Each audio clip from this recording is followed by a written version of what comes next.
Even in the United States, too many people die of cervical cancer. The mortality today in the US and Alabama is now no different than 1999. We haven't made a dent. I can't tell you the number of times that I've cared for women who have been screened. They've been religious with their screening, but because of financial barriers, they can't get evaluated and they can't be treated. Well, I think that's a shame. I mean, I think that's a travesty. To lose anybody to cervical cancer is terrible because it is so preventable and so treatable.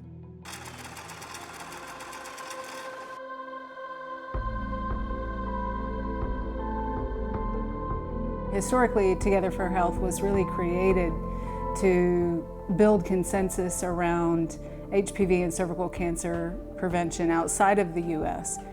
But because I live and work in Alabama, and Alabama has among the highest rates in the country, I decided to reach out to colleagues at the University of Alabama at Birmingham. Within a few weeks, Heather, Isabel and Nancy had put together an action plan to eliminate cervical cancer in the state of Alabama. They called it Operation Wipeout. Where do we start? You start small. You know, it's like a recipe. Let's see if it works first, and then we expand. And so Chambers County has the highest incidence of cervical cancer. Isabel herself worked through Birmingham's Rotary Club to connect with Rotary down in Chambers County. When we first started, met Heather and Isabel and the folks from the Birmingham Rotary Club, we start putting together plans. Well, next thing you know, we've got involved with Auburn University School of Nursing. And then we start talking to the Alabama Department of Public Health, the Chambers County Department of Public Health. We were going to do a vaccination component. How are we going to do that? Well, we've got kids. Wait a minute, where are the kids at? Oh, they're in the schools. So let's go talk to the school system. So we talked to our superintendent. It was alarming for us to know that the Chambers County numbers were as high as they were. How could we partner, and what could the school system do to help educate and to help start to get information out about the vaccine? Chambers County has the highest rate of cervical cancer in Alabama. And when educating the parents, we need to send things out to them in flyer form. We need to send things out to them on our social media platform, provide them with the information and allow them to make the best decision that they think that they need to make for themselves and their kids. She's going to keep your white one. You're going to take your purple one home. So right now we have 5 different schools that have participated in the program this year. And what we find is that over time, as parents start to understand the information, they see their friends and they talk, and then I think that those numbers will increase as we move forward. There's been lots of folks that have tossed in their hat that have come to the aid of the Operation Wipeout. And so it just builds upon itself. And so our partnership here in Chambers County has just been phenomenal.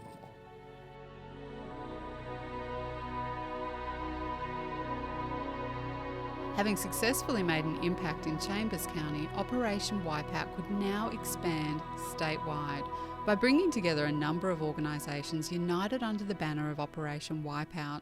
Their sights have turned towards the elimination of cervical cancer across the entire state of Alabama.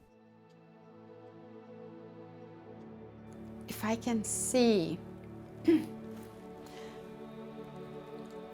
the end of 2 diseases in my lifetime, I mean, my mom would be so happy. I don't see why not. Not only other states, other countries.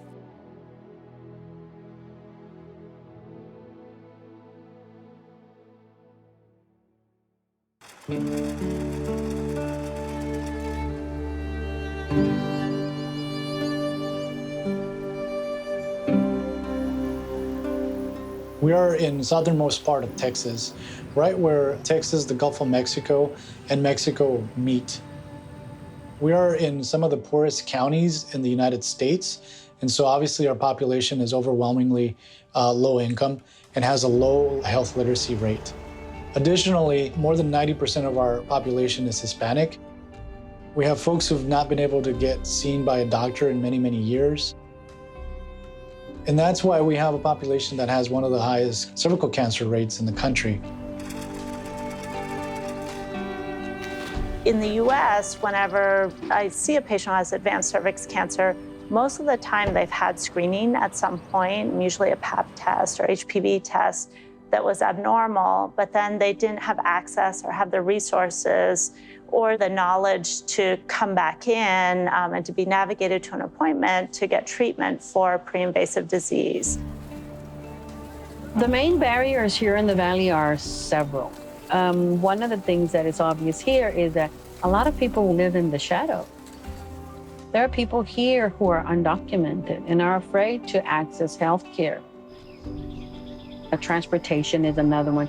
A lot of the times, the health care they need to access maybe 30 miles away. If they are a family with one car and the person that works at home needs to use that car, then the lady is stuck at home. To help solve this problem, a fully equipped mobile clinic was established. If the women can't get to the clinic, then bring the clinic to them. We have a portable ultrasound machine that we can use. We're about to incorporate a portable colposcopy machine. So really pretty much able, we can do pregnancy testing and just a variety of things. So we can do most basic women's health care. And really we're focused on cervical cancer prevention. A lot of our work has to do with having community health workers or promotoras that actually are part of the community and using their connections and the trust that they can build up with, or that have built up with the patients. We want women to screen because this is the only way we're going to find precancerous lesions, which is where you can eliminate the cells that can turn into cancer.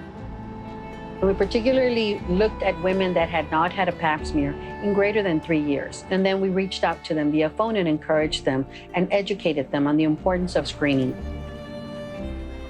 We went to health fair events. We went to supermarkets, and we reached women doing their day-to-day activities. And then if we find women that are in need, we help navigate them to services. Me llamo Blanca Ábalos, tengo 37 años. Vivo en Mercedes, Texas, aquí en la frontera. No hace como 2 años, yo desde hace como 10 años estoy yendo a la clínica del condado, pero hace 2 años un resultado salió anormal y me refirieron para acá, a venir a que me checaran más a fondo, ¿verdad? Tenía mucho miedo, yo pensé que ya estaba muy enferma, que algo iba a pasarme, todo muy bien. O sea, él me explica paso a paso lo que va a hacer y cómo, por qué me refirieron para acá. O sea, él me explica todo bien perfecto. Está muy bien. Pero es bien importante porque podemos prevenir muchas enfermedades y tal vez si nos damos cuenta a tiempo, se puede hacer algo. En cambio, si no lo hacemos, ya cuando vamos y tenemos algo y está avanzado, a veces ya no se puede remediar las cosas. There are things that are part of the medical infrastructure that make it more difficult for Black, Hispanic, Native American individuals to access care on the same level as their white counterparts would. Women in Brooklyn do not survive as well as women in Manhattan. We also know that Hispanic women are much more likely to develop cervical cancer, and Black women and Hispanic women are much more likely to die from it. Black individuals are more likely to be underinsured or not insured at all.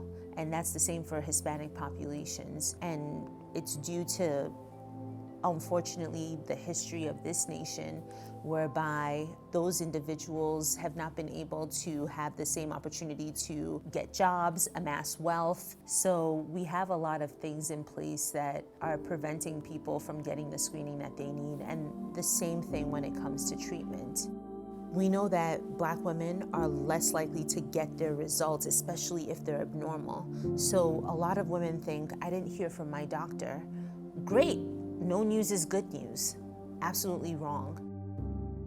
Sometimes Black women are not as able to advocate for themselves. There's health literacy issues versus someone who's maybe more privileged, used to asking for what they want, and they call up and they say, where are my results? You know, oh, it's abnormal, now I can act on it. Whereas that Black woman, if it's abnormal, she never knew, how can she act on it? Black women and Hispanic women and people from minoritized backgrounds, do not be afraid to get a second opinion. It's your body, especially when it comes to cancer. The first time we take care of it is the best opportunity we have. So as the young people say, if the vibes are off, leave. We have wrongs that need to be righted in this country. When I look at some women who are Black and diagnosed with cervical cancer, similar stage, much healthier than I am, the reason why I'm still here and they're not is because I had access to excellent care. But we have the unique ability here to change that, to make sure that no one falls in the cracks, that everyone has access, and we won't have these gaping disparities. I want people to think of cervical cancer and just think that this happens to this woman in rural America, this woman in East Africa, this woman who is very wealthy in Texas. It can happen to anyone. I had a boil under my arm and it was very painful. So I went in and the doctor asked me a simple question. He was like, when was your last Pap test? And I was like, ooh, I think like 3, maybe 4 years ago. He gave me a referral and I remember thinking, I don't have time for this. Like, I don't have time to make this appointment. But for whatever reason I did. And she touches me by the knee and she says, let's talk about your Pap. It looks like I have early stage cervical cancer, but in order to save my life, I would need a radical hysterectomy. And that means I'm never gonna be a mom. It was just the most gorgeous spring day. And here I was at 25 with, you have cervical cancer. And I remember my mom said to me, I'm sorry this is happening, but you just have to save your life. And that's what I did. And in order to save my life, I had to lose my fertility. You know, I'm very social. I like to throw dinner parties, have cocktails and conversations, and my friends would come over. They were like, we're not gonna talk about cancer. We're gonna bring over food, we're gonna play games, because I love to play games. And so what would happen is we would have fun and we would be doing all these things, and then all of a sudden the conversation would turn to my cancer, even though they promised that it wouldn't. They're like, what happened and how? You know, and so I'm becoming this expert about cervical cancer and HPV because I'm learning and I want to tell them. And then this domino effect is happening. They're telling other people and they're like, well, my friend, she got these abnormal cells and I think it's like pre-cancer and she wants to talk to you. So now I didn't know it at the time, but I'm doing peer-to-peer counseling and I'm supporting these people who are friends of friends of friends of friends. And the next thing I know, we're having support groups. You're creating hope for those of us who may still be on the fence. For me, it was fun. Every time we'll invite a few people over and we'll play these party games. And while we're playing these party games, we'll educate about cervical cancer. We need to learn not only about our bodies, but be empowered about doing the best for our bodies, to understand what screenings are available. So my cancer was initially found by my primary care physician, and she said, we see this all the time. And it was we see this all the time that would become the catalyst for me wanting to do something about this. But when I created my organization, I did it for a very selfish reason, because I didn't want to be. I couldn't be the only one.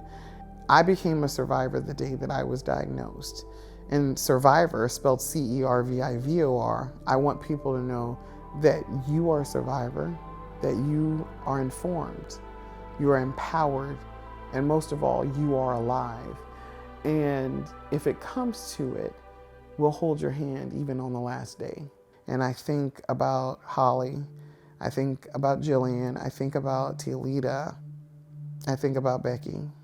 I think about every single one of them. And I made a promise, and my promise is that I'm gonna make cancer pay every single day. It gave me something to do when I felt hopeless. One part of Survivor is about the support. We never want anyone to feel like they're alone. But the other part of Survivor is about making your survivorship count. You've had this happen to you, what do you want to do with it? So becoming a patient advocate. And not everyone will want to do that. We have cervical cancer summits, we have groups for different ethnicities. It really has taken off. Survivor truly is a little piece of me that I want to leave behind, and I hope one day that we don't need it because we can end cervical cancer.